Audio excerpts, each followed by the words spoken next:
What's up, y'all? It's Coach Jus10. What's up, y'all? It's Coach Jus10. We're here again at the Sit Down Podcast. We have a very special guest, Coach Ransom. How's it going, Coach? Doing fine. How you doing? Pretty good. Thanks for coming down, man. Like I said, I've been knowing you obviously since I was in high school. Played against you as a coach. Pretty kind of developed a relationship over the years. Let's go back a little bit and just tell the people a little bit about yourself growing up before you became Coach Ransom. Originally from the Cleveland, Ohio area, a little suburb south of there. Grew up there and attended all the way up to middle school. Then moved down to Alabama, a small town called Demopolis. I did my high school career down there, where I played high school football, basketball, ran track. Basketball was always my heart. And growing up in Ohio, I learned the game big time. My cousin Keith Ransom was the one who taught me the toughness of the game. We played in their driveway, and he's quite a few years older than me, but he played me like I was a grown man. And there was no going in the house crying and all that. Right. So basketball is big, and they're in the Northeast, and so I really wanted to make a name for myself. He kind of taught me how to hold myself on the court. And I went to a middle school called Eastern Heights. And, back there in the Midwest, they have actual state championships for middle school. Oh, wow. Yeah, so they did then. So right. It's, it was high level. Oh, so that's really serious then. Yeah. Oh, so, wow. And then the town we lived in was called Elyria, which is about 25 miles south of Cleveland. Okay. So, we were good. We were good. My teammates that I had back then, man, they were some awesome dudes. And the thing about it was I was the only guy in the 8th grade that could dunk. Oh, wow. How tall were you? So I was probably maybe 5'11". Oh, so you athletic. Yeah. And then, as I, coming up through that, it was big. We had some big games. We played some really good schools, and so did you go? Sorry about cutting you off. Did you go from middle school and then in the high school you immediately moved to Alabama? Yes. So that was the toughest part because I had established my name. Right. All the high schools in the area were really coming after me, and really wanting to push for me to come to their school. And then my mom felt it was best if I lived down, have some, raising by my dad. So wow. That was the challenge. Were you becoming like a little knucklehead? I think, I would say I didn't listen as much. I would say that girls became, I don't want to say a priority, but it became the distraction. And then we, as much as we would, try and, back then you had the family tree. So my uncles were really trying to, kind of reel me in. My stepfather, who at that time was divorced from my mom, he was probably the strongest male influence, and he would always try to push me, come on, do the right thing. He was in the horse racing business. Oh, wow. But he actually was the one who introduced me to basketball. So at this point, were you defiant to him because he's stepdad, or were you like, okay, so you respected him and everything? Oh, that's cool. I think if there was one adult that I would listen to, it was him. Why do you think that is? He loved me like I was his own, and his guidance was strong but fair. I think about every time when I think about when Shaq would talk about his stepdad. I feel the same way because the love that I had for him. There are times when he had to be hard on me, but everything he taught me was genuine, and it was very natural.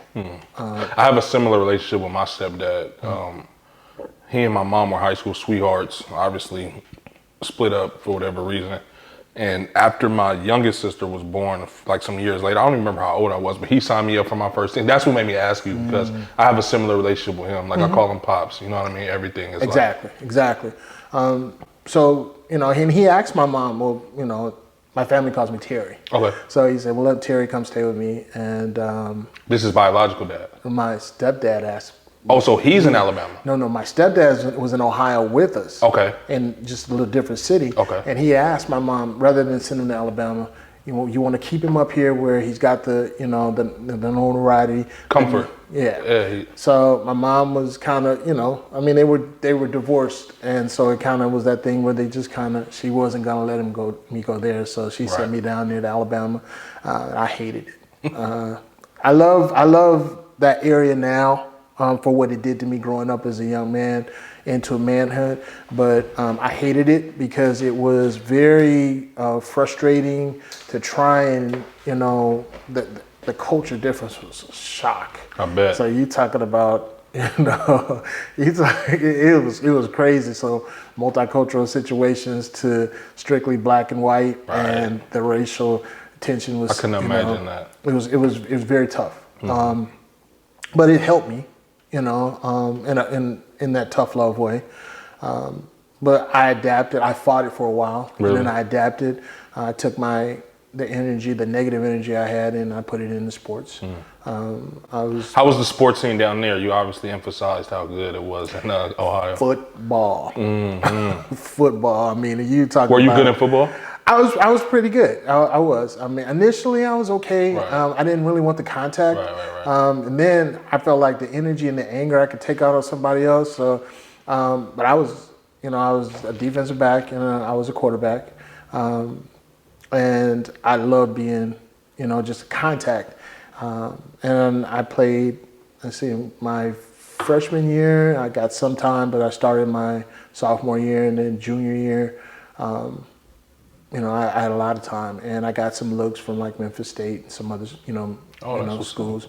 But at a point, I just decided, I just want to play basketball. And the basketball coach we had there at the time he went to Alabama State and had some, he'd been other places.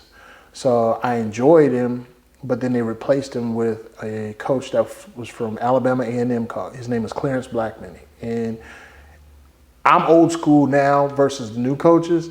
This dude was old school, period. I mean, practices were like jumping chairs, and, it wasn't about touching basketball. It was about, conditioning. Yes. Yeah. So, and it made me tougher, it made me stronger. And, I became one of the better players in the area.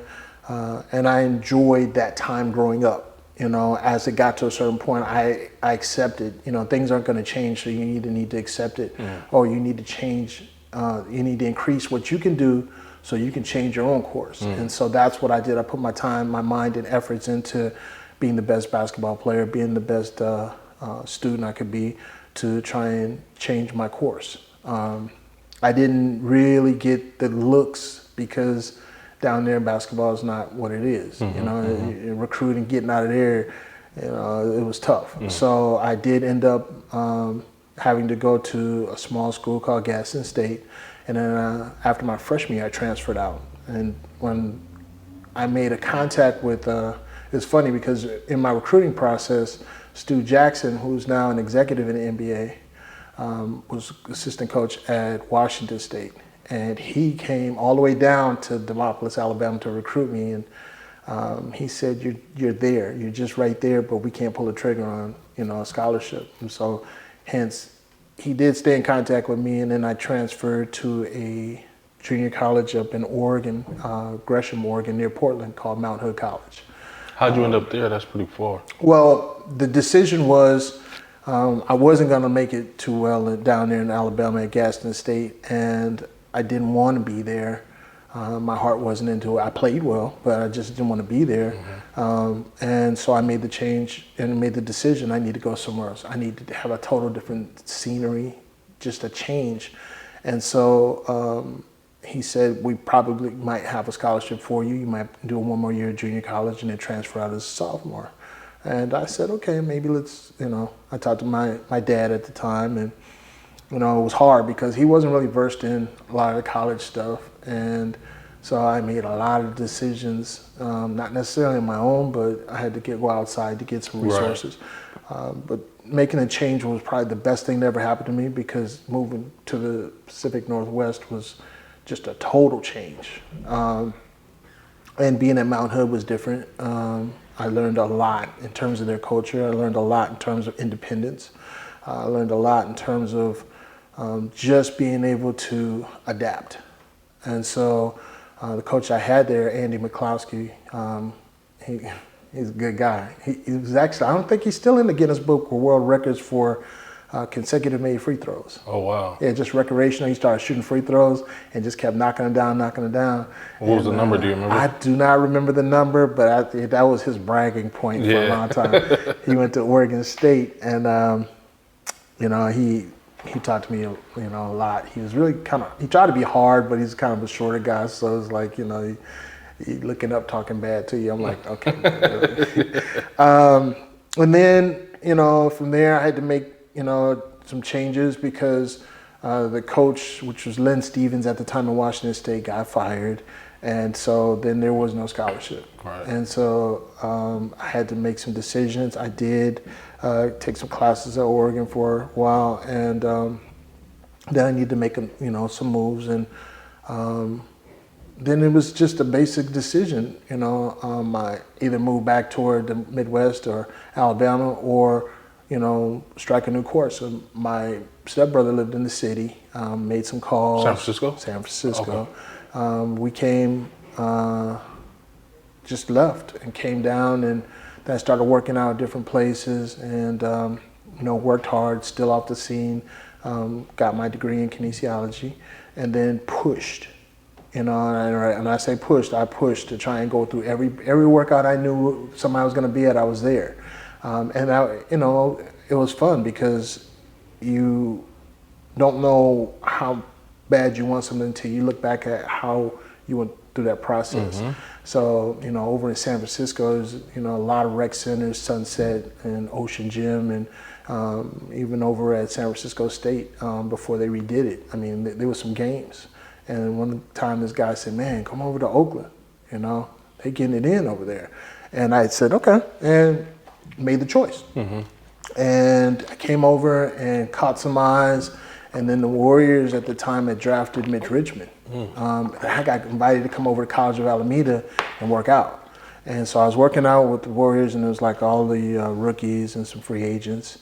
I didn't have any representation. And you're sitting on the sideline, you're not getting in, you're sitting there, and Tim Hardaway was in there working out. And Tim Hardaway said, hey, I need a break. And, Don Nelson at the time said, hey, I need a body. And he turned around and looked at me, and I got in there, and I told myself when I checked in, there's no sense in being nervous, you got to go to work. Right. And I put in work, and he talked to me for a long time. He said, hey, well, you keep coming back. And I did. And eventually I got a chance to go down to, when they did Summer League down in LA at Inglewood High School. And it was fun. It was a lot of work, but it was fun. Got some time. But ultimately he told me, he says, you're probably not going to make this team. I mean, when you get Terry Teagle and, Mullins and all those guys coming, plus they had Mitch Richmond. So then he talked to me and he said, let me help you get some representation. I did. And then from there, I just, left and went to Portugal, which was my first contract. And it was a Division II team. And back then, playing basketball there is different. So Division III is like playing junior college. Division II is like playing Division I college. Division III would be like playing I'd say junior college. Division III is Division II. Division I would be Division I in terms of college. Mm-hmm. But it's pro level. But guys were playing, and I loved it. I loved learning the new cultures. I treated it like it was a job because one of my very best friends in the world today, his name is Dwayne Johnson. He went to Marquette, and he would always talk to me. We didn't play on the same team, but he was like a big brother. He'd always tell me, you got to put more work in them. You always got to be putting work in. Mm-hmm. And that was added on to the work ethic that I got when I grew up. And from there, I enjoyed it. Unfortunately, some injuries, bad knee. And then, I made the decision, and I was okay with it. 5 years, it was a good run. I had a really good agent that helped me, put my money in the right place, and, kind of showed me the value of you don't have to have the big car or the big house. Mm-hmm. I was able to do some things and still, come out of that, and I was happy. I was okay with it. Mm-hmm. My ex-wife at the time, She cried more than I did. But yeah, I coming out of that, I was fine. I immediately went straight into coaching. You know, I went over to College of Alameda, and Myron Jordan was the head coach at the time, and he just got the job, and you know, he's trying to put a staff together, and I, you know, gave him my, you know, my brief resume, and it wasn't really big at the time, but I had no coaching experience, and he was like, "Oh yeah, you know, I need another guy on the bench," and from there, I liked it. I enjoyed it because I was able to just start cutting my teeth, and it was like baptism under fire. And I'll use that term multiple times in my life because you just have to jump in, and you're gonna make mistakes. Figure it out. And you gotta figure it out. That's what I'm doing with myself. Yeah, I'm looking at you. Yeah. You'll sit on the sideline over there. I can see the wheels turning sometimes. Exactly. So I'm like, okay, Justin, come on, you got it. Just make the decision. Right. Pull the plug. Sometimes you gotta pull the plug. Right. It's the right plug most times. Sometimes it's not. And when it's not, you know, that heat that's gonna come from there. You know, people are always gonna question you. You know, there's always side seat drivers. There's always people that, you know, backseat coaches. And it's always going to be that way. Right. But I was good with it. That's good. At what point do you, if looking back, at one point in your career did you feel like, okay, I might be a coach? Was it after you finished playing, or at some point in between? I was married to coaching. I think I was married to it. Already? Yeah. And it wasn't always just about coaching and through basketball. My stepdad threw the harness racing, and so people get confused when I say horse racing. There's two types. There's thoroughbreds, which what they do at the Golden Gate Fields, where the jockey's on the horse's back. I grew up in the harness racing business where the guy sits on the cart behind the horse, and it's different. But so he's getting pulled? Yeah. Oh wow, is that dangerous? It's dangerous walking across the street. Yeah, that's a good point. That's a good point. It is dangerous. I mean, but you don't look at it. You don't go in it, with fear. You got to have nerve to do it. You got to have skill. But in training horses, it's constantly working and working because it's nonverbal. And so it's all kinetic learning. You're putting your hands on them. You're teaching them. And so from there, when it came to basketball, I just felt like, this is the next step. There was no question about it. I prayed on it, tried to make the right decision. I was newly retired from playing, about to start a new family, so I needed to make the best decision, and that provided that opportunity for me. That's what's up. So how many years were you at Alameda College? 4 total.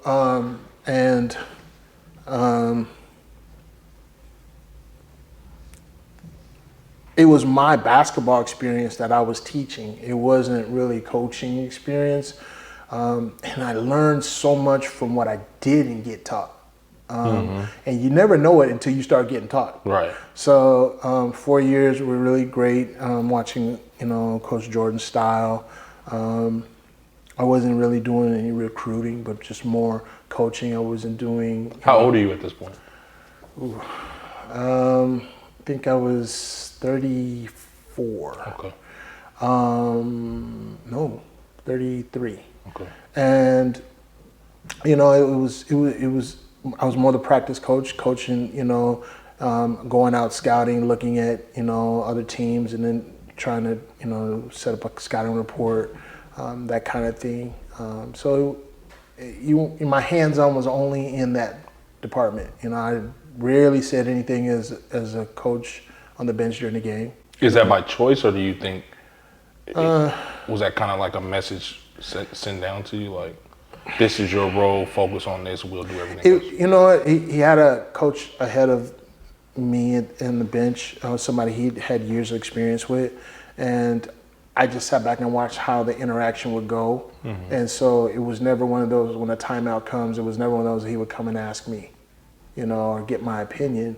And, from there, even in coaches' meetings, if I had something to say, it kind of. How do you feel about that? Not now. How did you feel then?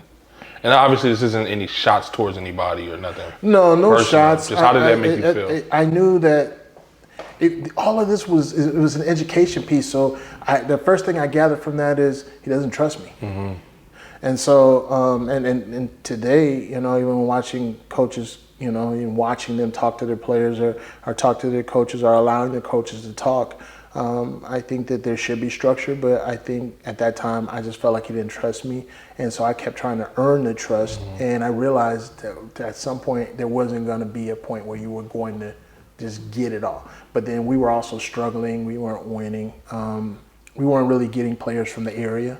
We were getting, you know, he's from the Stockton area, so we got a lot of Stockton areas, a lot of kids, Stockton area kids. Kids were coming in from areas where he, you know, knew people that mm-hmm. were. So now I'm coaching kids that I don't have any kind of connection with, right? And so when it was time to leave, I think it was a little bit bitter.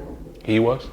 I didn't. It wasn't a smooth transition because one, I went to a school that wasn't within the conference. What school? I went to DVC.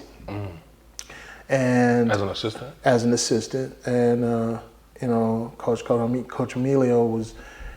Oh wow, I know that name. Yeah, Coach Emilio. So he's totally different.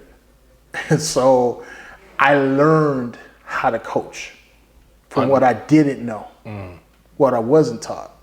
So that was a great transition. Only 1 year there, but it was a great transition because, you know, I learned not just the triangle offense, but I learned how to make a practice plan. I learned how to make everything you do, your warm-up drills about either your offense or your defense. So you have no wasted time. I learned that, you know, set the clock up so that you're efficient in your practices.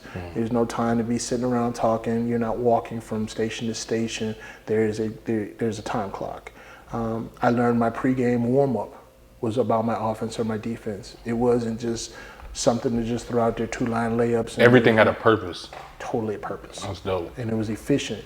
And he was that kind of a coach. He was that, you know, that Napoleon type coach. He just kind of, everything was what I say, what I do. And again, you didn't get a lot of input. Your input came when you were in coaches' meetings or after a game or after a practice. This is at DVC? At DVC. You know, I was sitting in the office and we're all just talking.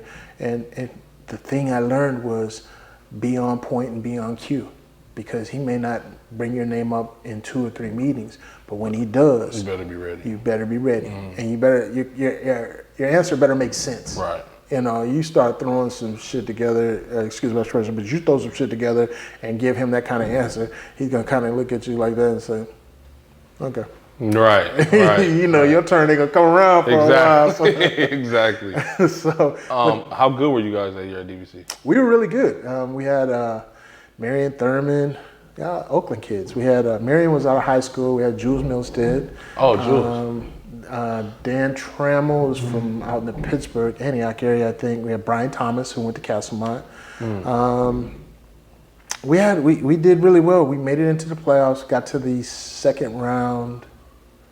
third round. We lost to COS down there.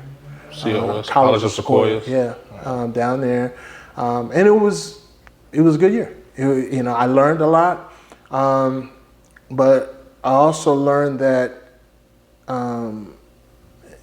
his style for me and up and coming, I was going to get held back a little bit. You know, when I say held back, I wasn't going to be able to have a voice or step up and make decisions, and I was handcuffed at that time, and I said to myself, I can either keep. He knew it, and I knew it, and so we sat down and had a mutual meeting, the minds, and you know, after that meeting, he shook my hand. He said, I can make some suggestions for you.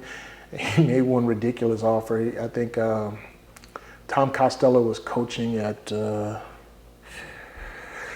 He was coaching at one of the colleges, one of the high schools, and Morrow High School, I think, and they needed a JV coach. And he asked me, he said, well, I can put a word in for you to get a JV coach. I'm thinking, I just spent the last few years coaching on a college level, on a junior college level. Why the hell would I want to go down there and be a JV coach? Right.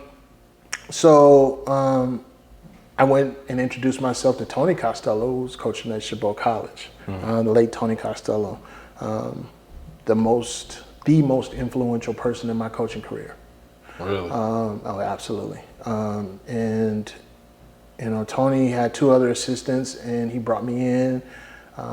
They used to have a showcase out there in DVC, and they would you bring your teams out there. It's like a summer showcase. All the 4-year schools would be able to come in and look. And the first 2 days, he let his assistants coach. And then the last day, Sunday, we had 2 games, and he let me coach. And the other guys didn't really like it, but they went along with it. And so my style was the way I played. And I didn't sit down. I was working the sideline. I was, barking out stuff to guys. And guys were playing at a total different energy level. They were getting after it. They were playing. They were happy. And then we just made the connection. And from there, Tony said, well, I gave you a shot, but I really love what you brought. And he said, I want to bring you on as an assistant. And it was funny because the other 2 guys didn't really care for the fact that he brought me on. But they stayed for 1 more year. But that's where I believe my coaching career just took off. I really do. And where is this at? At Chabot. Chabot. Yeah. And how long were you there? 5 years. Really? Yeah. 5 great years. Really? And immediately Tony, he cut me loose. He said, the Oakland area. I immediately increased my relationships with the coaches, not just he said, and we set it up in the geographical point. And obviously he took the Hayward area, and he knew the Castro Valley, Pleasanton area. I handled Oakland, the San Leandro, and I became the fixture for walking in. Talking to coaches, I got to know Dwight Nathaniel and all of the coaches in that time frame, McGavitt, all those guys. So what years are these? So you'd be looking at now from 2000 to 2005. So this is the OEL's rocking. Yes. I fell in love with the OEL at that time. I think being at the previous colleges, gave me, a little bit of an eye gauge on recruiting, and then having gone through it, in my high school and college career, relationship building, and it was funny. A lot of relationships that I gathered throughout my time playing manifested through coaching. A lot of guys that I would play against. Houston, Damon. Oh, wow. Really? Yeah, we used to be up at Cal State East Bay. We get after it, and play a lot. But the first time I met him, we actually went at it. It was he's a real physical player. Right. And it was funny because he had 2 sons, and Dame's older brother. He ended up playing football at Chabot, and then he came and played basketball for a year. Oh, wow. So, yeah, I just developed relationships from former guys I played against, and then coaches, going into gyms, introducing myself, building relationships. That's what's up. So how was the OEL at this point? This is, 2005, it was pretty... Hotbed. Yeah. Hotbed. I'm coaching college basketball, junior college basketball, and, we probably got about 100, 200 in the stands. You go to OEL game, and if you are not there 20 minutes before, then it's you definitely not getting a seat, but you might not get in. Right. And OEL, it took a while to get used to that, because I was always used to the junior varsity plays first. Mm-hmm. And and so varsity plays first, and then it's all out of whack. Right. I remember being in middle school, being at Bret Hart, and my dad would come and get me early just so we could make those games, especially if it was like Mack playing Tech. Yes. Like you literally got to be there like early. Yeah. I remember walking to the gym and the school would still be in. You know what I mean? And we lining up outside. Yes. That's crazy. Yeah. If you didn't know a security guard, Exactly. It's kind of that way now in some aspects. Right, for sure. So after Chabot, I mean, obviously you guys have some amazing years at Chabot, right? Yes, we actually we made it to the Final 8. We battled every year in our conference. Had some amazing players that I coached: Cameron Gray, Anthony Shavies. Oh wow! Yeah. I'm actually interviewing Lexus later today. Okay. That's family. Yeah. That's crazy. I remember Lexi. She'd come in and she kind of keep as she was coming up. So but Cameron, outstanding basketball player. He was so quiet, he didn't even know how good he was. Right. And and he bloomed. He just took off. I remember I used to being a kid. I don't even think we've ever met in person, but I know me and his dad and my dad are really tight. Right. Lexus is one of the first people I actually got an autograph from when I was a little kid. Is that right? I would go to literally my dad would take me to all these games. Okay. And then my sister also was a basketball player at Castlemont, who taught me how to play. So she would always take me to games also. So that's how I knew like Paul Marigney and all of those dudes because they're around her age. You know what I mean? Right. So what kind of happens after Chabot? We got into our second to last year. Las Positas College District was looking to open up another school, so they built another school out in Livermore, and they weren't ready to take off their athletic program yet. And so I knew Tony had talked to me about Tony Costello. He talked to me about what are my moves, what I want to do. My ideology was I wanted to stay and take over Chabot.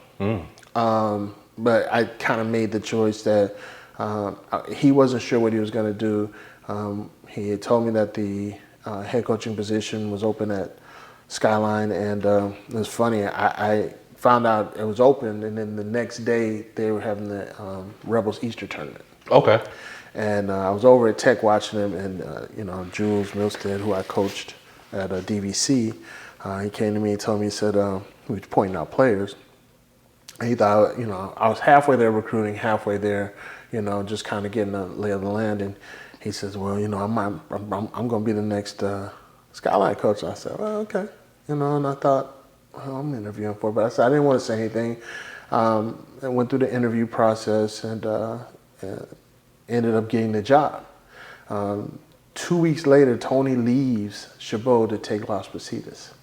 And I was a little, I don't want to say I was salty about it because I did want to stay on the college level, but I felt like, you're supposed to go where you're supposed to go. And the blessing was I was a unanimous choice for a head coach at Skyline. Okay. And so it kind of, I didn't feel like it would be right for me to back out or even say, okay, I'm going to go over here and try to apply for, I want the Chabot job and then back out.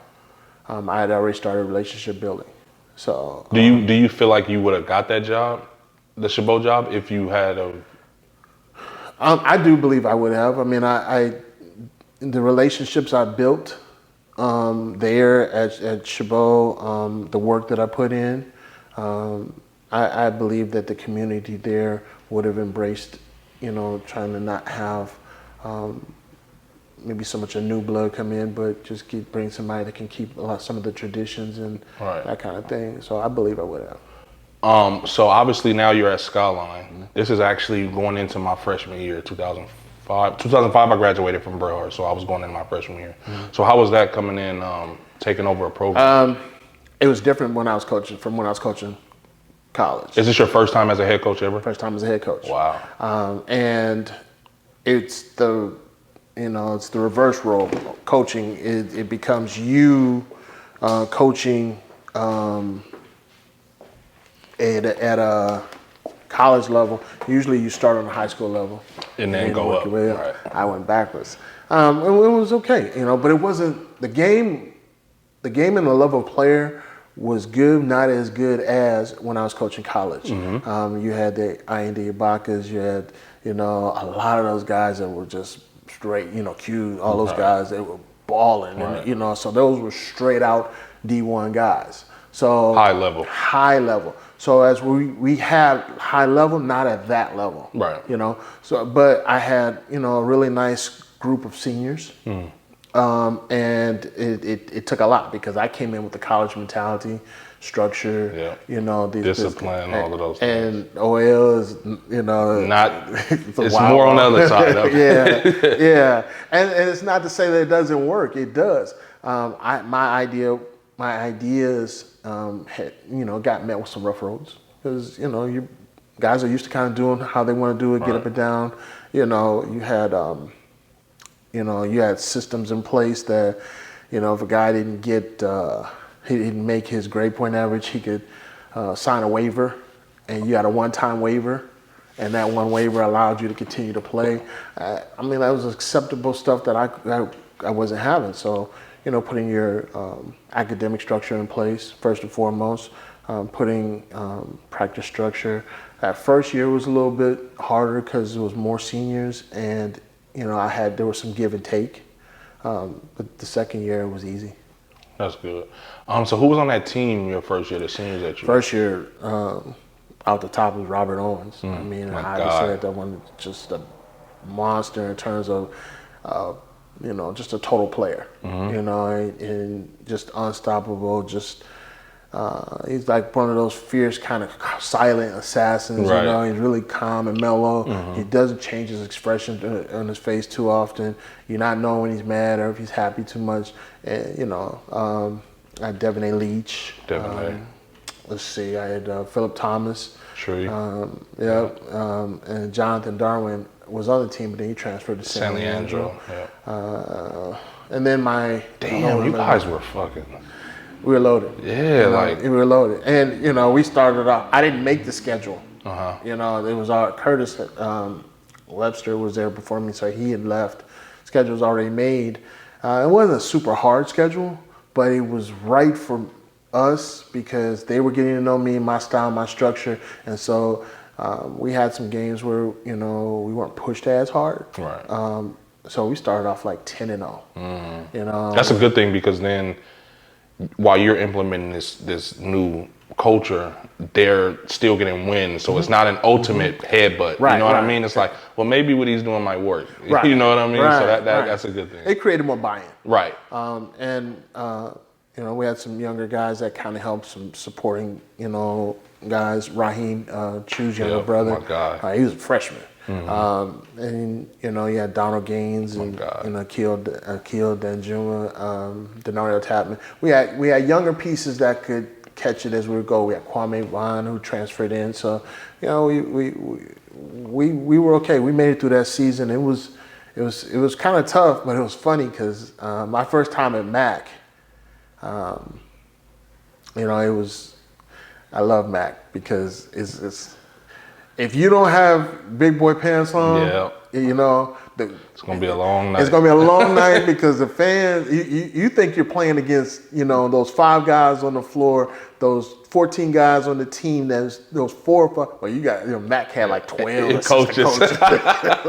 So you're not just playing them. You know, you got, you know, people in the bleachers, and, you know, Skyline fans are like nervous and scared. So they were like all sitting in one section, spot, like it was like everybody got pushed into one section. Like, get off me, get off me.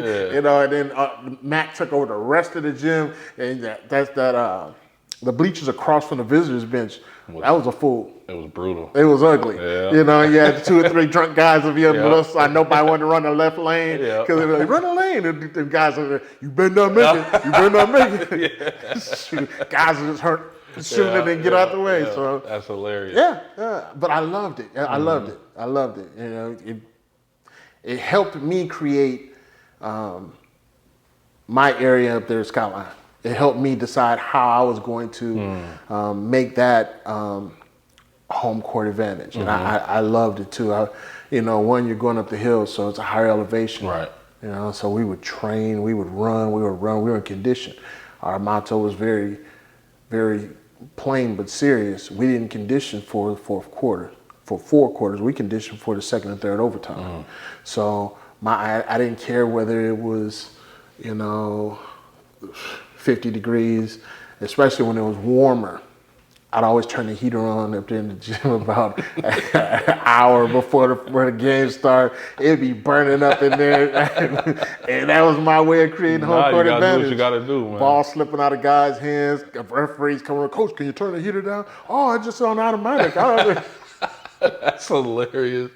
So, how was that next year? You remember where you guys finished that year? We finished second in league, third in league, and I think overall we got to 20 wins. We definitely got to 22 wins. Wow. And it was a solid year, in terms of just being able to come in as a new coach and new coaching staff and introduction of players. So I felt like I was pretty successful. And then how about that next year? The next year is when Kwame comes in? Next year, we had Kwame then.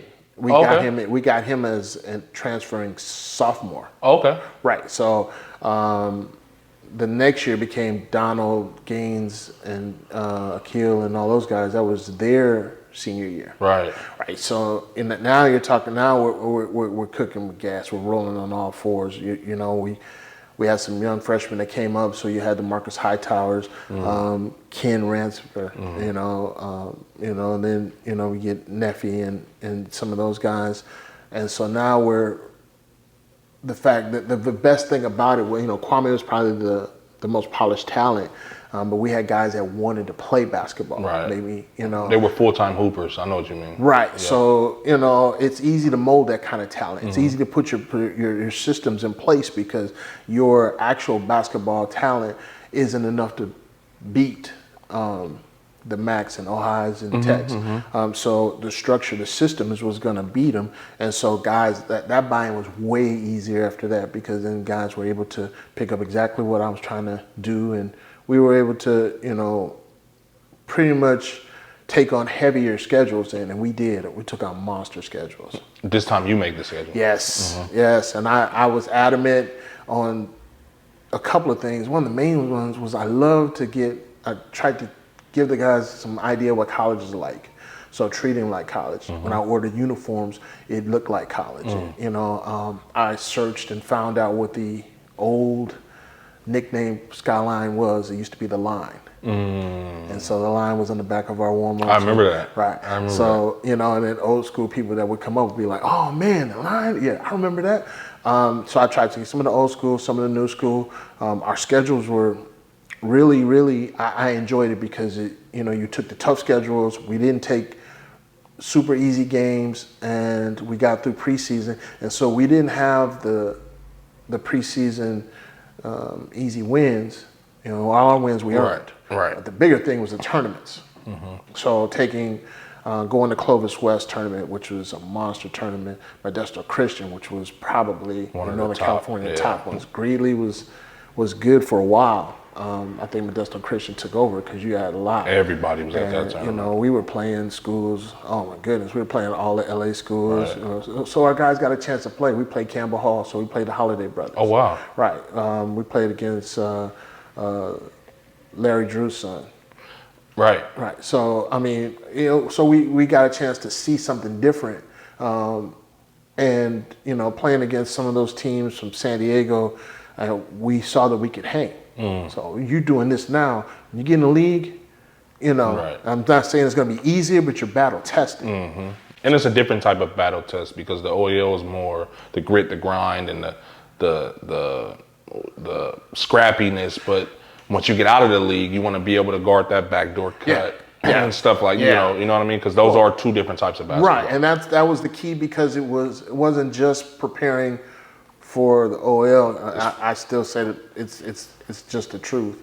There's probably 2 regulation-sized courts in the OEL. So I made my guys understand that, your traps, all those things, you're in a smaller court. Don't get in the trap area, don't dribble in the trap area, but when we can trap, it's to our advantage. Right. And then when you playing the league was different. But when you make the playoffs, you're back to playing another caliber. Right. And now you're playing against regulation-sized floor coaches that, run systems, as you say, run a lot of backdoor cuts, run a lot of screens, do a lot of different things. And that's what made me that year made me implement more of the flex offense, things of that nature, because it was hard for OEL guys to switch screens and all of that. My guys were used to catching and shooting. We were like the Loyola Marymount of high school basketball. Wow, we shot threes, we ran, we pressed, we shot threes. And as my assistant coach Casey Adams would always say, he always said, "Coach, why don't I never press in the first half?" Well, he says, it's not the element of surprise. Everybody know we're not pressing in the first half. We run mild presses, half court, 3/4 presses. It comes third quarter, we all over you. That goes back to that conditioning. Always to the conditioning, and it's the mental. It's Vince Lombardi. I always say to the kids, I love quoting stuff. Fatigue makes cowards of us all. And so as soon as you get tired, your mental, your everything, it starts. That's really the first thing to go. First thing to go. Your form, your shooting, So if you condition, your muscle memory kicks in. Doesn't matter how tired you are, you're still going to follow through. So, right. Yeah. Okay. What about the next year in the OEL? How was that? We were right there. We were right there battling on the top. So this is Quam's senior year now. This is 07, 08. You go to Quam's senior year. That was his junior year, my second year was his junior year. You go to his senior year, Oakland High was loaded. Mack was loaded. Fremont was loaded. Castle had, fair share. So you were almost back to that point where I was talking about when I was coaching college. You had, 5 teams that were, almost anybody 16 can get got any night. Yep. Yeah, and that's what you waited on. After your game, you waited to hear, what happened down the street. Right, and most people be like, "Oh, Fremont got Oakland High." Yep. Be like, it's not really a surprise to me, because that right there is right. Now you're battling. We had it every night. You had Dame. You had all those guys, PJ and TJ. TJ was a freshman at that time. TJ was a freshman. He was like the little gnat in my ear, man. And he's just all over the place. I was trying to chase him and run him down. It's hard to guard that fella. He was like Raheem as a freshman, but he provided a little more. He was more implemented in the program in terms of how he got to play. Well, TJ's one of those people who comes up a lot on my show. He had I remember seeing TJ in the 3rd grade doing left-hand layups, like over the top. And it was like, because he's 2 years younger than me, so I'm in the 5th at this time. Okay. And I couldn't even do that at that time. You know what I mean? And so him having PJ to look up to, he always knew the standard that you showed your kids by going to play these other top players. You see what I'm saying? Exactly. So he always knew, which is why obviously he had the success. And still continue. He's like one of the biggest trainers out here now, and he's. I wish my son would could work with him, and now I think Allende, who was up in Seattle, I think he's going to be coming back in the area. Hopefully, another great guy, great ball player in the area, and a lot of those guys are doing a lot of training, and they're. It's funny around training, guys are training now, they're using resistance bands, they're using cones, they're using tennis balls. My training was, I just went out to the park and got the hell beat out of me by the grown men on the big boy court, until you got it. And the toughness came first, the skill came second, which was fine by me. Right. And it's kind of the reverse now. Kids have got the skill, toughness isn't there yet. Yep. And sometimes they don't even get it. Yeah. Yeah, that's something that can be taught. So this is Quam's senior year. How'd you guys finish that year in the OEL? We finished second in the OEL. And that was a year we were in the game, and toward the end we just didn't have enough. Who'd you lose Marcus to? Hightower. We lost to Mack in the finals at Laney. And we just didn't have the Marcus Hightower fouled out. Greg Brown was playing, but he just, we were gassed. Second game, So we did get 7th seed, and we ended up going to San Ramon High. And that's the year that that was tough. That was a tough game. I did as much scouting as I could, but I kind of left it to the players. We were really relaxed. It looked like the guys were so dialed in and tuned. I was more off than the kids were, than the fellas. Do you know why that is? Well, I know I had gotten word earlier that my mother wasn't well. Oh, wow. And she lives in Tennessee, and I was really struggling with that. I was like, gosh, so it was on my mind. Had a couple other things in my mind, and so, the guys were more the coaches than I was. I didn't have to say a lot. Pre-game, they did their warm-ups. They were going so hard. When the game got started and I got dialed in, right. And we were playing, we played our brand of basketball, and it kind of matched theirs. We knocked down shots, they knocked down shots. I was a little worried that we were going to get homered on the officials, but we got some really decent set of officials. And the second, they finished on like a 9-1 run to go into halftime, and then Coach Ransom came back. The shell came off, and I just kind of went off on him. I was just why fight this hard to give in? Right now, nobody's in foul trouble. We're just having a little mental lapses, so let's dial back in. A few other things I won't say on camera what I said. And we came out, Donald Gaines, oh man, this dude, he's one of my guys, man. He had a really good game. He was just knocking down shots. Donald's got one of those Jamal Wilkes jumpers, back here, two hands. Yeah. Marcus Hightower, he had got in foul trouble, and I left him in. He was just playing beastly. He just I really liked it. Both of them, Donald, obviously, and Hightower. Yeah. I love Hightower's game. Yeah, they always say you're not supposed to have a favorite player. Right. He does not resemble me in terms of a player, but he's like the union mediator. He could talk to the team. I could go to him and tell him what I need, and he could reflect it, or the team could say what they need to say, and he'd come to me and bring it.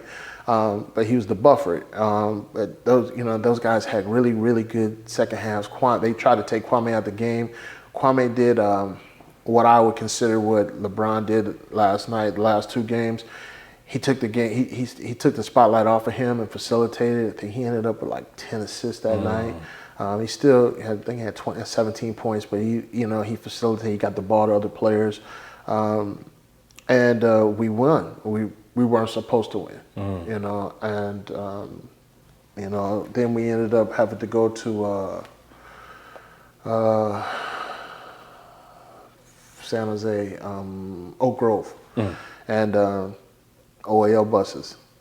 They went to the wrong school. We were late. I actually had the guys get dressed on the bus. Wow. We ran into the locker room, and we just hurried up and got them dressed, and finished getting dressed. And I didn't have time for a pregame conversation, matchups. I couldn't write nothing on the board. And we went out there. We played a great first half, but then the second half, it's funny when people say things you should never be bothered. I think that whole bus ride just took us, and when you got into the second half is where you could see it, and they never got caught up to the mental portion. They never got caught up. It's so that's too common of a thing in the OEL as far as the buses going to the wrong school. Me being a coach at Mack now, I've dealt with that this year. As a player at Mack, I dealt with that, and it's like our game we played De La Salle at Cal my senior year. We're literally waiting on our bus. This is an MLK Classic, and it never shows up. So we had to pack into the cars and drive over there. And we lost that game. It was our first loss that year. Wow. You know what I mean? And it's just like, that's ridiculous. You know what I mean? It is. And you keep hoping and praying that things change, and it doesn't. Too often, I'll hear, Correga talk about issues. Correga Hart, coach at Tech. I'll hear Orlando Watkins from Oakland High. He'll talk about some issues. It's sad when you got to actually think of a backup plan to transport the team. That's ridiculous, right? Yeah, it's just not a good look. Right. It's not a good look. Right. And how do you change it though? How do you change it? I hear so often people complain, oh, they're going to close Mack. Well, if people band together, they don't want to close it. How do we make this thing look good? How do we fix it so we don't have to have anybody question it? Right. Well, they're going to, you know, they're going to take the oil section and put it, you know, consume it into the, you know, the you know, the CIF, whatever. You see that, but if you don't fix it and make it look like, you know, you don't have to look like, you know, the leagues out in Pleasanton or San Ramon, but you need to make it more presentable. Oh goodness, Yeah. you know, and that's a problem. That's a problem. You know, I do. I made that point because you know what, at Skyline, I made my own crew. I had my own. One of the math teacher was my book guy. He did my book. No matter where we went, he went with us. He did the book. At home games, I had one person that did the clock, one person did the shot clock, one person did the video. I paid a lot of, you know, you Right. do what you do. Right. You know, you get, you know, you show love however you can show love, because that's the one thing you don't want to have happen. You know, when I'm bringing in a Modesto Christian or some school like that to my school, I need my bathrooms to smell good. I need my school to look good. Yep. I'm there 3 hours ahead of time clean.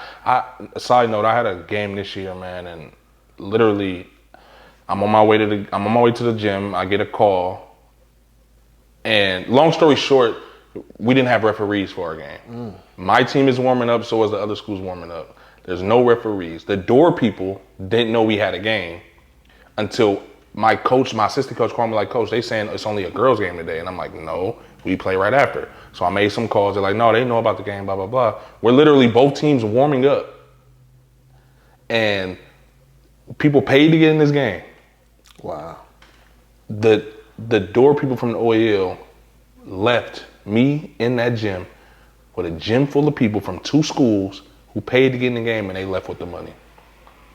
I had no security at my game, no administration at my game. It was literally just me.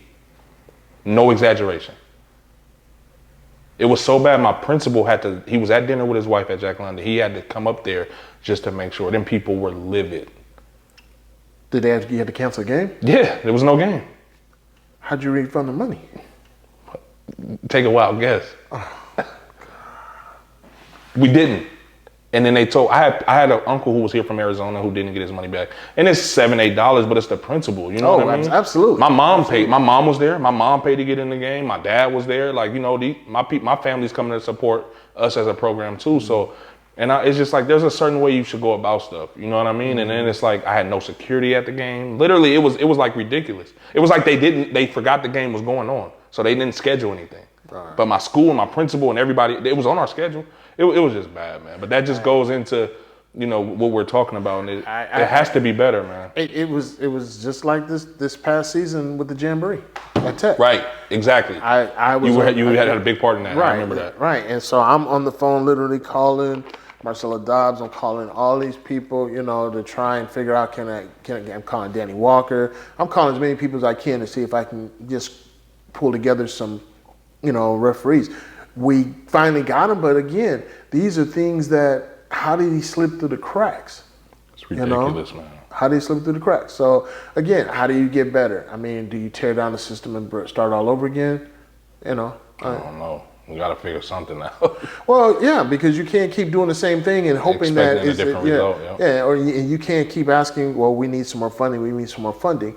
Well, I mean, you have schools like Oakland High who have, you know, a great background in terms of their funding, so they're set. But what about the schools? I remember, was it year before last? You and your uniforms, you know, these things that keep happening. It's the insanity, right? And you're steady hoping for something to change, and you're not doing nothing. We talk about change, right? Action is the only thing that changes, right? You know. No, I agree. So let's go into that following year. How was that? Obviously, this is my senior year, so now I come back to Mack. You make me relive all this all over again, man. You know, I love you, Daddy. You know, that team probably was the most dialed in. Yep. You know, and when I say, I mean, those guys, oh man, and nephew who's just leading this whole thing, you know, the Clyburn twins, Hightower, Greg Brown. You know, we have so many solid pieces that, you know, Kevin Jackson, and so now we're like one piece away.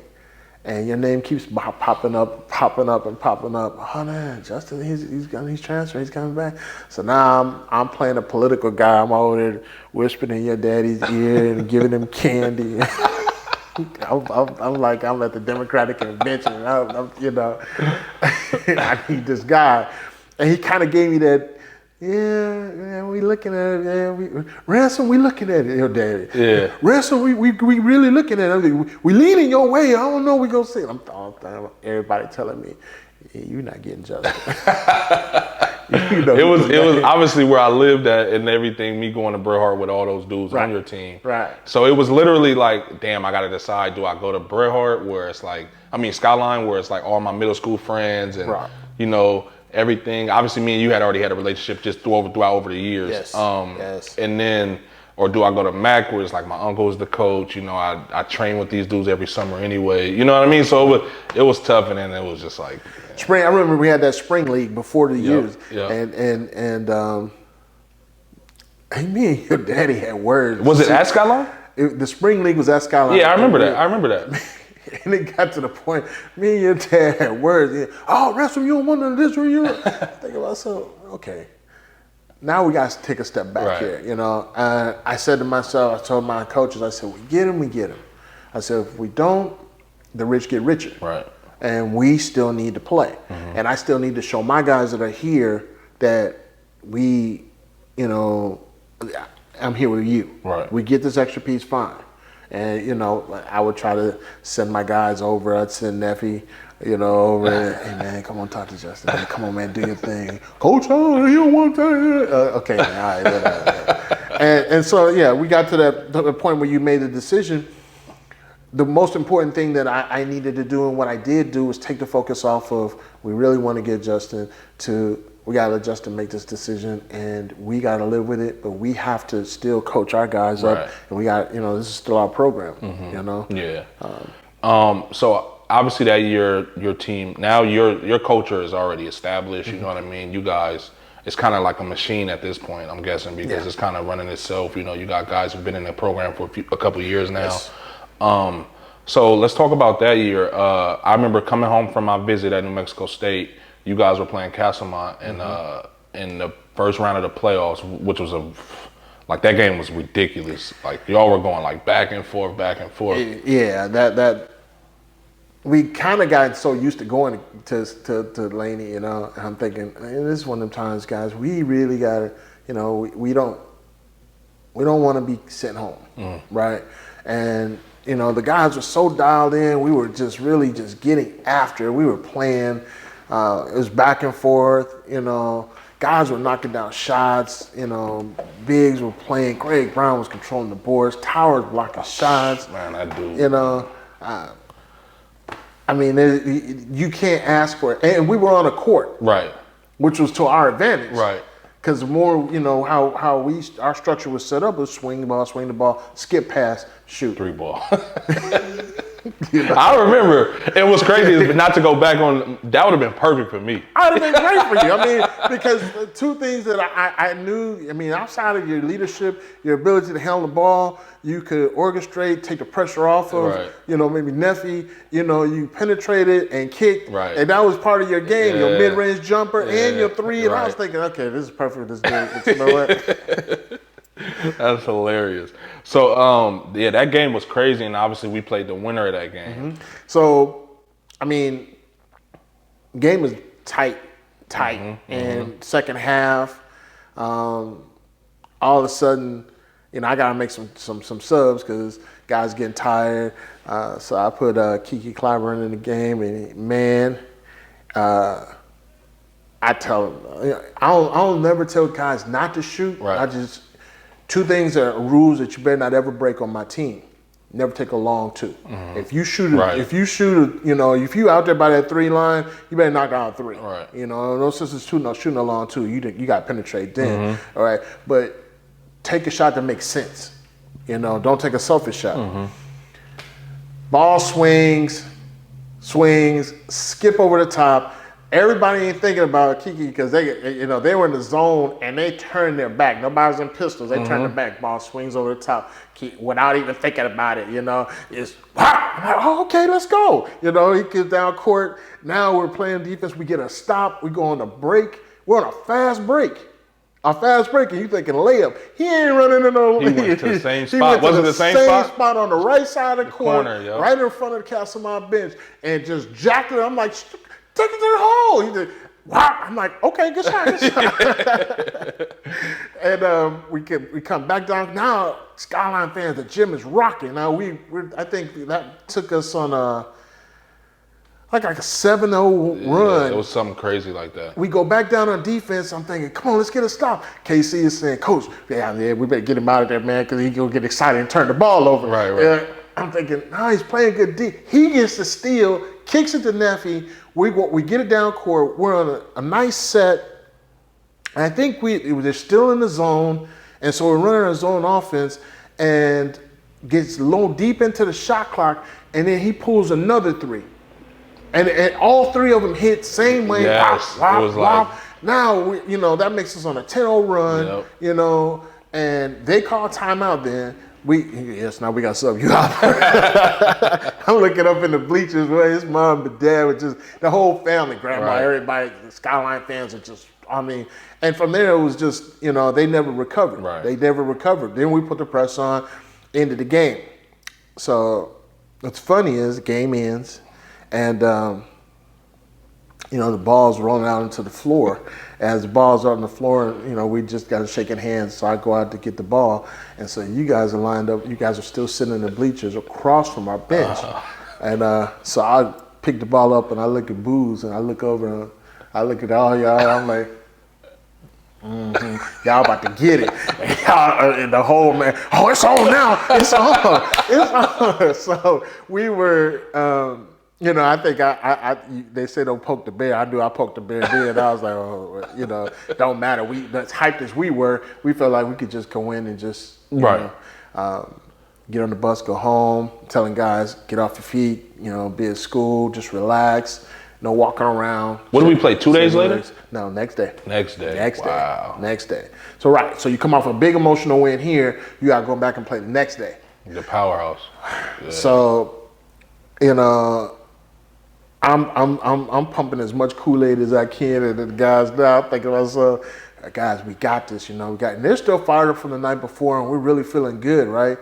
And jump ball goes up, we get the tip, we're going down court, and I think we missed it, and come back down. Now our bench is right here in front. You guys are on offense, and I think we're playing solid defense.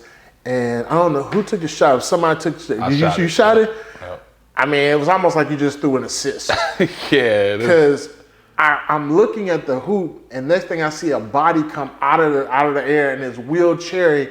And I'm telling you that his head was at the rim, and he still was going up. Yeah. And he caught the tip dunk, and it was one of the. It was crazy because he caught it with one hand, but dunked it with two hands. Yeah, because he was running so fast. And the game was over. Yeah, at that point. At that point, it was turned up after that. My heart was hurt. So I was like, how did you guys do that?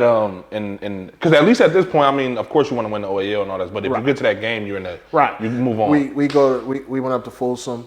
They were loaded. Oh yeah, the travel. They were good that year. Yeah, it's funny.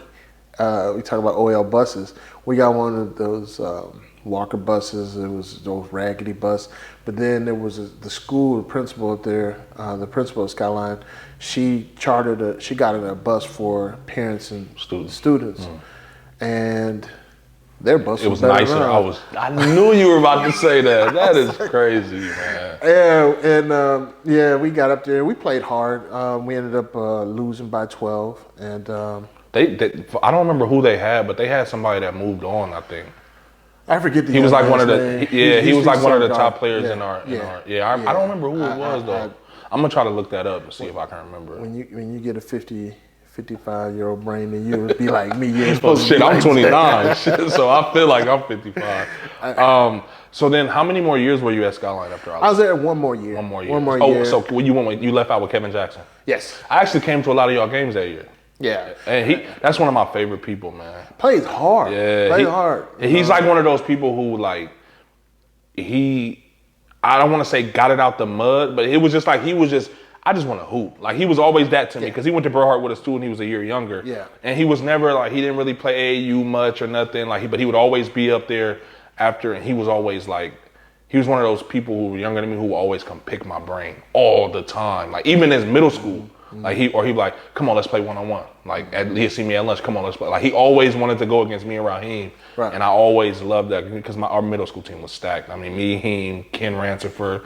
We had Steve Alamillo, who was like 6'7", who ended up going to St. Liz, I believe. Who else? We had Lil Charles, Neffy. Like we were fucking stacked. You were loaded. Yeah. But yeah, I love Kev, man. For real. That was a harder year. It was a hard. The talent level wasn't there. Talent level wasn't there. Coaching, it made it a little easier because you're just trying to mold players and try to get them to, do what you need them to do. But leadership wasn't there, and the will. And I felt like, at that point I still had control of my program, but I felt like, this was it for me. You feel like I built the program. It's there. It runs on its own. Right. But I felt like at that time, I needed to put more time into being a parent. I wanted to, look at other portions of my life. I had a horse racing stable that I was building. And 20 years in the game, I felt like I gave back to basketball what I got from it. So at that moment, did you left there knowing you wanted to be done, or did you say, okay, maybe I'll go back to the collegiate level or somewhere else? Like, so it wasn't like my stint at Skyline is done. You were just like, I was done. Really? I was done. Matter of fact, I announced my retirement during the season. What? Yeah. It was, and the respect that came from it. I mean, the parents that were still, I had a lot of underclassmen parents, please stay, please stay.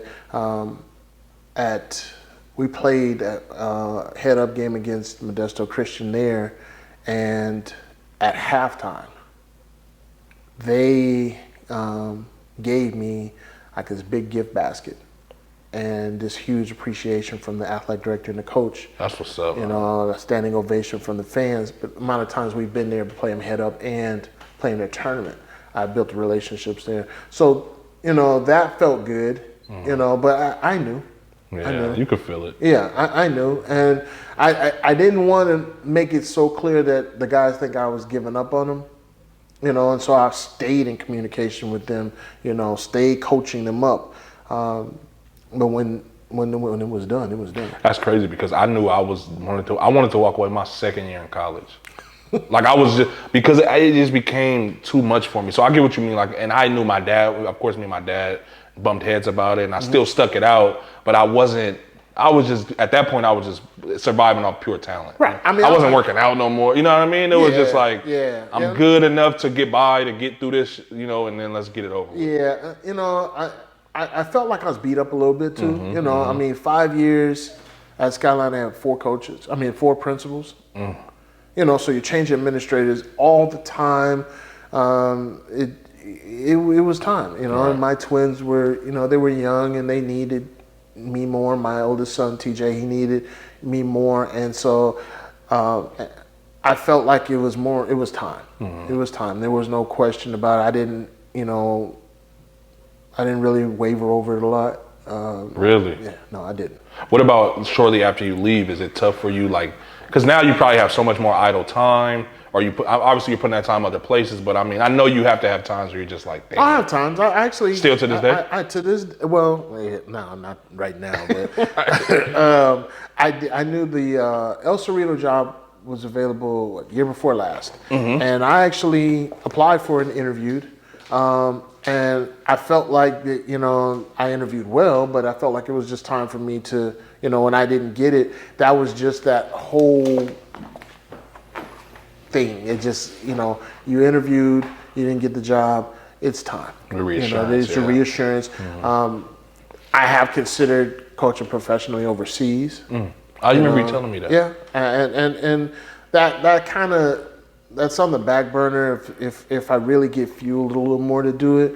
But you know, it's when you decide you leave, you join a total different fraternity. Now I got relationships with, you know, guys that don't coach anymore in college and high school. One of my best friends in coaching is, you know, Coach Mo. Okay. And you know, every now and then he and I will talk, and that might be one of them quick calls where you say, "Hey, how you doing? Just want to call and check in, say hi, see how you doing." You know, an hour later we get off the phone. Right. You know, because our relationship that we have, my respect for him and the respect that he has for me, it don't matter when we talk. We're gonna talk about the game. Yeah. You know, Yeah. we're gonna talk about the game. Yeah. And you know, not much time goes by I don't think about, you know, having almost derailed his undefeated season. Yeah, I remember that game. I remember that game. That you know, and he still, you know, I when I see him, he still give me that look when he called timeout. Yep. He still give me that same look. Yep. He's like, "T, I got you, man." That's how Coach Mo is, man. I'm working on getting him on the show. We're about to put it together here soon. I can't wait. I'm really excited for that. Oh, I'd love to be a part of that. Just you know. Yeah, I can't wait, man. He's so good at telling stories, just like yourself. So I'm really excited for that. So what's next for you then, man? Well, like I said, I've been, you know, well, my twins are juniors at Benicia High School. I have a son and daughter. Pretty tall, man. Yeah, he'll be varsity this year. He's right at about 6'5" now. Might as well bring him to Mack, man. He's still what? You might as well bring him to Mack. Yeah, wait a minute. So the issue that I would have with that would be I have a former player that's a coach in Correga Hardin Tech. Oh, and yeah. I have a former player that's a coach at Oakland High. So yeah, Orlando Watkins. Really? Yeah, I coached him. I recruited. I think you did tell me that. I recruited and coached him and Correga at College of Alameda. Oh wow. And so yeah, I'm proud of that. I'm trying to get Watkins on here too, and maybe even Correga. You know, those dudes embraced me so much, man. Coming in, whatever I needed help with, they were always, you know, they congratulated me, obviously, happy for me. So they're great. And Orlando has the longest tenure of coaching right now in the OL, and I love his great. program. He's great. He's a great source of, you know, just being able to, you know, connect with. I like the fact that, you know, one of my mottos was. I'm not just coaching players, I'm coaching coaches. And so in the end, having some of my former players become coaches is that, you know, that extension, that pipeline that, you know, I made, and I'm not saying that they solely became coaches because of me, but I made the impact enough that these guys, you know, wanted to take up that role and be a role model and all of those things. So. But yeah, as my kids get ready to get out of high school, consideration of relocation, you know, having been from the Cleveland area, I'm thinking about, you know, trying to expand my horse racing business and then try to push to see whatever else is going to be there. I from time to time, Corrego said, "Hey, come on, sit on my bench, man. You'll be." I don't know if I could be an assistant coach. Oh yeah, you got a question for me? Yeah, way back then when you had to make the decision, did you ever feel like did you regret that decision?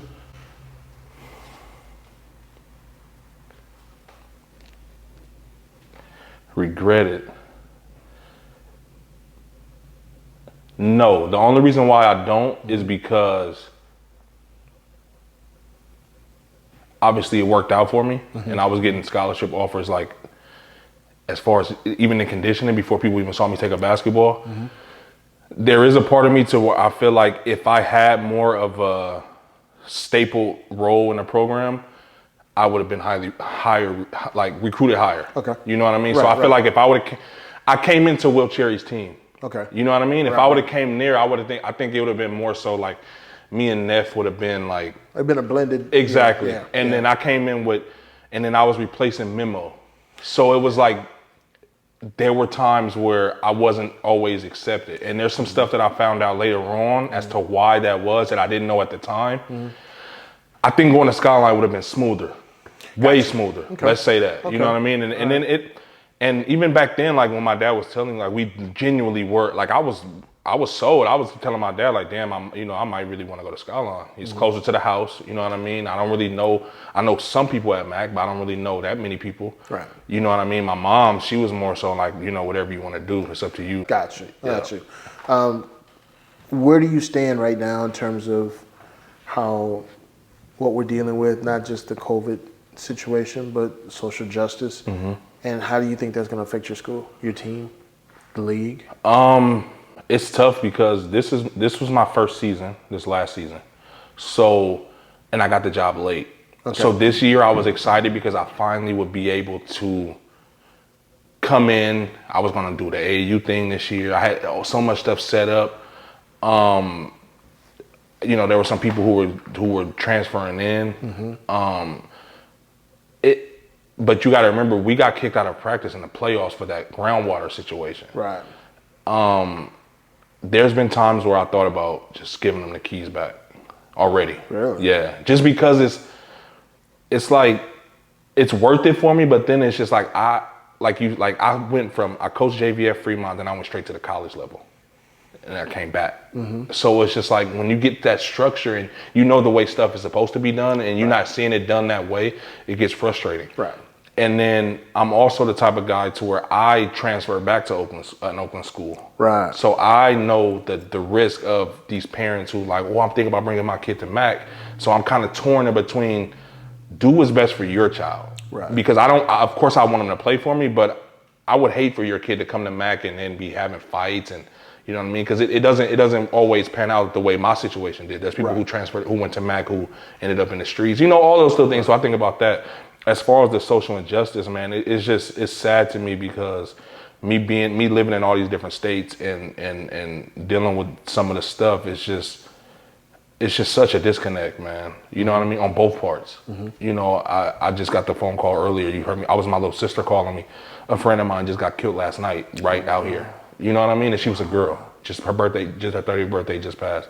And it's just like, I'm just tired, man. I'm tired of, I'm tired of living my life in fear. There's times where I'll go to my mom's house and I'll just sit in the car sometimes and I'll be, just taking the load off and I'm like, damn, it's not even safe for me to sit in front of my mom's house in the car because you never know what could happen. Right. Or you can't go out and enjoy yourself and stuff like that. And then, like you say, when it comes to the police and all of that stuff, there's no safe haven. Right. You know what I mean? Right. Besides the basketball court. Right. So how do you implement into your players, or how do you plan to implement into them? I'm sure you've talked to them about that, times before. But how do you enforce that? I try to be as transparent as I can. Nice. I try to be. I'm only 29. I just made 29. So it's just like, they look at me as like, oh, I'm still young. You know what I mean? So I try to be like, let them know, like, I get it. I walk these same hallways as you guys. You know what I mean? I understand that I had issues with kids shooting dice before my game. In my full basketball sweatsuit, shooting dice. And people are walking past you to go into the JV game. Right. And you're outside shooting dice in a basketball sweatsuit. And I would tell them, I was like, I went to Mack too. I shot dice too, but I never got caught. Right. I was so cool with security that they would let us use their back room office to shoot dice so we wouldn't get in trouble.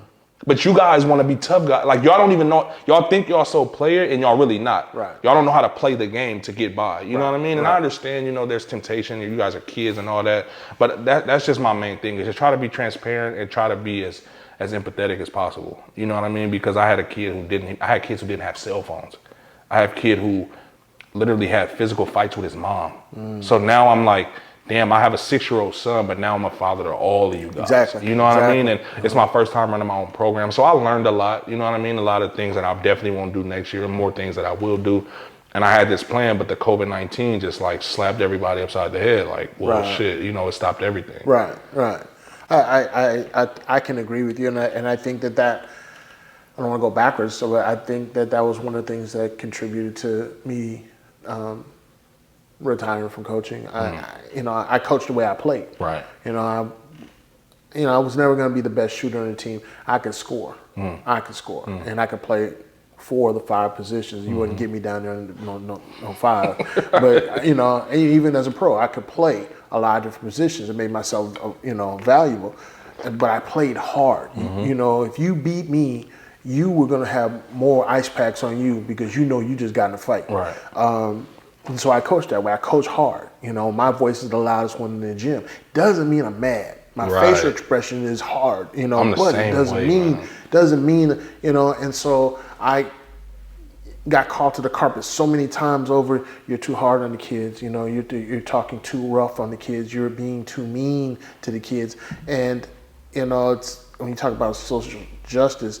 You know, our nature isn't. Everyone isn't the same. So, you know, it was funny, and it's the truth. I mean, the whole time at Skyline, you know, I had majority 99.9 of the players were African American. When I get hard on Kwame, I go off on Kwame. It's because I know your potential is higher than what you're giving me. Your energy is higher than what you're giving me. I had one white parent that complained to administrators every time I got on African American kids. I mean, that takes, you know, and I don't need you to be the patron saint of how to save these kids. It's no different than my job in restorative justice in the school system or, you know, the on-campus restorative room. You may have these kids' best interest at heart, but you can't pacify them. You can't just give them what they, you know, you can't do it. You got to be able to, you know, you're being too mean or you're being too hard. No, I know what the street is going to teach them, and I know what life is going to give them. See, two things that you know, you may have an education, and you may come from some Midwest place where, you know, everything is sunshine and roses. Right. The reality is, this African American kid, this black kid right here, he keeps on going in this route. He's on his way to jail or graveyard. Right. And I'm glad you said that because this was my reality to the whole disconnect, which is why I made that comment. When I left New Mexico State, I went to a JUCO in Nebraska, and I lived there for a year and a half, and I had a dorm family there, which is like a family who kind of takes care of you away from home. You know, they just do little stuff like, you know, take you out to eat, whatever. I was really close with my dorm family. I was blessed to have a really beautiful dorm family, obviously all white. I still talk to them to this day. Nice. And my dorm brother, a few years back, he's younger than me. He he was so confused when I think it was either Eric Gardner or Mike Brown, somebody got killed by the cops, and he was genuinely confused. Like, why are black people mad? This cop is just doing his job. And that's when I realized, like, you live in this bubble. Like, this isn't your reality. Right. And so, and what's crazy is just recently, me and him had a talk about, you know, the whole George Floyd thing. And we're going to actually do this talk on camera one time because I was just telling somebody the story about him, and he texted me. He said, "What's up, bro?" That same day. And this is recent, and I'm like, I was just talking about you, and he was like, long story short, he said that talk back then with the killing changed his life as it did mine, and that's when I realized, like, a lot of these people they really don't get it, you know what I mean? They never will. But I told him, I said, you know, imagine how it feels to be a black man. I wear a suit every day to work. If I go in a grocery store like this, I get treated differently when I go in with my suit. Exactly. You know what I mean? Exactly. Or when I'm like this and I walk past somebody's car and I hear their door lock. You know, like little thing like that's or for example, when the flip side of that is like last night, you know, I went to sleep a little early. I get a phone call at, you know, 12:55, and it wakes me up, and it's like my sister who, you know, she helps me with my show and everything. And I'm thinking she's calling to see if she was gonna meet me here to help, you know, help with the equipment and stuff. So I was like, I'll call her in the morning. And then somebody who's like a brother to me calls me 10 minutes later, and I'm like, okay. So I don't call him back. I'm like, okay, he probably just seen where I'm at. So I woke up this morning about 5:30. I'm like, something don't feel right. So I text both of them, like, y'all good, you know, question mark. Then I call her back, and she tells me the bad news, and I'm just like. That trauma of when I get multiple missed calls in a row in the middle of the night and I automatically think somebody close to me is hurt or dead, like that's not normal. Right. Like that's not sane. You know what I mean? It's hard for me, and I even talk about it as far as when I decided I wanted to stop hooping. That was part of it because I was living my dream, and I'm across the country playing basketball every day, and there's people back home dying or going to jail for a long amount of time. And these are my friends who I'm with every day. I don't really have many friends that play basketball at that time. You know what I mean? Because the people in my neighborhood, in my area, they didn't go as far as I did. A lot of them played high school and all of that. But like, a lot of people don't know, one of your players, who's like my best friend, I was a freshman at New Mexico State. We were here. I was home visiting for Christmas. He gets shot, and I'm with him. You know what I mean? And a week before I leave to go to New Mexico State, I'm in a car with me, him, and a few of our other friends are in the car. The whole car gets shot up. This is exactly 7 days before I'm going to New Mexico. Devin? Yeah, Devin. You see what I'm saying? And it's just like, I shouldn't be dealing with that. Like I seen my first person get shot. I seen my first shooting when I was like in the 5th grade. Right on High Street in MacArthur. Somebody just shot the whole car up. And that's like, it becomes the norm to us, but that's not normal. Right. You know what I mean? And it's like when you become a player, and then I used to be angry, man. When I was at New Mexico State, I was fighting all the time, and I'm from Oakland, blah, blah, blah. Like I was wearing that. But now it's almost like I'm kind of ashamed to be from here because of this shit. You know what I mean? Well, and it's like all of this shit going on in the world, and y'all still finding time to kill each other? Change, you're asking for change. But again, we talk about the oil, we talk about, all these things. When you ask for change, and you got to change too. Right. And that's tough, but and it's a struggle. Right. It was Charles Barkley who talked about, how white people look at the pro athletes and they love them to death. Well, I'm still black. Right. But you love me because I'm a pro basketball player. But if I was just a regular black dude walking down the street, you'd be scared of me. You'd be scared of me. You don't like me. Something you don't like about me. And you can't. There is no division between that. This doesn't wash off. Right. I look at it the same way how society, now we're glamorizing sports. We're in a pandemic. I love watching basketball, but the NBA players are in a bubble and they get tested once a day. Right. Pro football players getting tested every other day. Right. There are lines of people waiting to get tested. And again, we will give pro players the opportunity to entertain us. Right. By any means necessary. Right. But, all of these people that wait in these lines, and last week the temperature was so hot, and I was driving down the streets of Oakland, I see these lines of people, and they look like they're about to pass out. Nobody's giving them water, nobody's giving them shelter, just to get tested. How ass backwards are we now? It's crazy. But again, change, it doesn't come with what one person says, but it doesn't come with what one person does. It's a group of people. I think there's a movement that's going to happen. I believe. This is the most optimistic I've ever been. Yeah. And I put it like this: you lived in the South, you lived in the is that considered Midwest? East Coast? And you lived on the West Coast. I haven't seen nearly as much as you've seen. No, you haven't. You know what I mean? But I also went to Amador Valley for 3 years of my life. I had to get a dude tell me, tell your grandpa thanks for this shirt I'm wearing, because it's cotton. I had a teacher tell me, look at me and go, hey, don't you think kids that don't do their homework should get the curb stomped? You ever seen American History X? No. Okay, well, it's a movie where they used to make the black people bite the curb and they would stomp on their head and break their jaw and all of that. And like, I had a teacher tell me that at Amador Valley my freshman year. And here I am like, I'm not gonna say what I said back to him, and I almost wasn't able to play in the basketball game because of it. But it's like, bro, first of all, like, when coming from where I come from, you become an adult at about 12 or 13 years old. I knew how to drive at 12 years old. You know what I mean? Like, you grow up faster. Yeah, and it's like, I'm not gonna let you talk to me like this. Right. And a lot of that was a lot of my problem as a college player, because I had these coaches who would tell me, "Oh, I understand," or one of my coaches, I'm not gonna say his name, but he tells me, "Man, I'm not gonna let you go home this summer because it's too dangerous." And it's like, I get it, but it's just like, bro, you don't understand me. Right. So when I'm angry or I'm going through something, or one of my friends just get killed and my head might not be in practice today because I'm literally losing somebody every other weekend. You know what I mean? Close to me though. Like 2010 was one of the worst lives of my life as far as that. You see what I'm saying? And I'm still battling. Like, I talk about it all the time. Like, I had to go get professional help. Like, I had to go talk to somebody. And when you say, how do I give it back? My way of making changes. Now I'm so vocal about my mental health because I hit a point to where I was thinking like, this shit ain't worth it.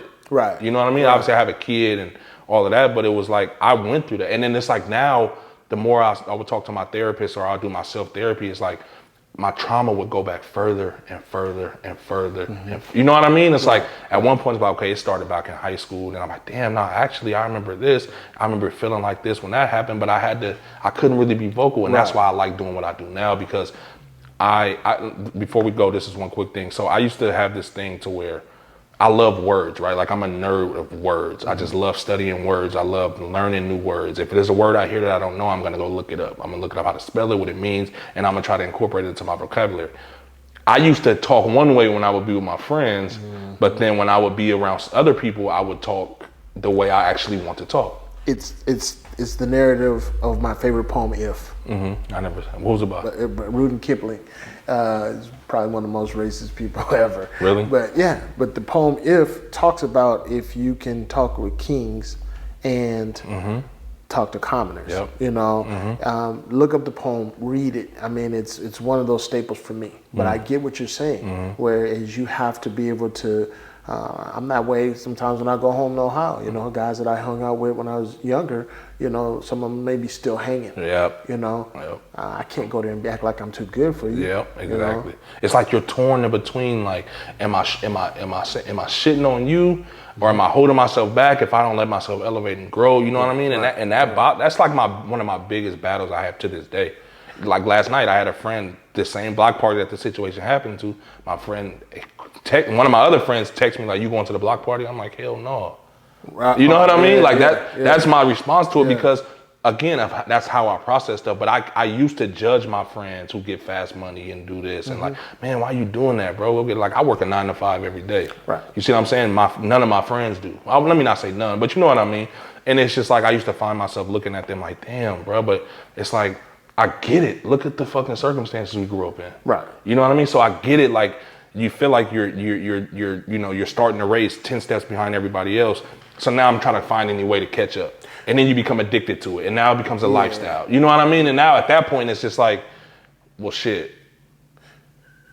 Yeah. You know what I mean? But what you're torn with is you can flip that to be easily your blessing. Right. Because you can save people on both sides of the Right, fence. exactly. And so don't let that I would tell you, because I'm there with you. Right. I understand that. Don't let that pull you in a negative way. Right. That's actually in a positive sense. For sure. When you twist that around, you actually can be saving both sides. You can be that Marcus Hightower, so to speak, the buffer. You can be on both sides, actually making sense, winning the battle. Right. So whatever you do, you know, just keep doing what you're doing. I'm thoroughly impressed with the man that you've become. Thank you. You know, and I tune in regularly, and I want nothing but the best for you. And if there's anything that I can do, then don't hesitate to call on me. For sure. Appreciate that. All right. Yep. Thank you. Good enough.